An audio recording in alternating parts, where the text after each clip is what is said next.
అందరికీ నమస్కారం.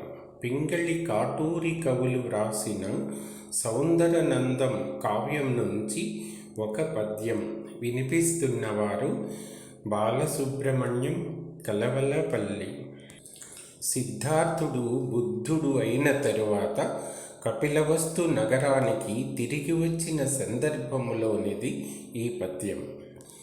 అతడటే సుకృతాత్మయైన మాయాదేవి కడుపారగన్న బంగారు తండ్రి ఆలు బిడ్డలును రాజ్యము తృణముగ కానకేగినట్టి విరక్తుడీతడటవే వీడే అవునే కన్న బిడ్డల వలె మమ్ము రక్షించుననుకొన్న రాసుతుండు మనబోటి పాపులకును మోక్షమును సంగ అరుదించు పుణ్యాత్ముడటవేతడు.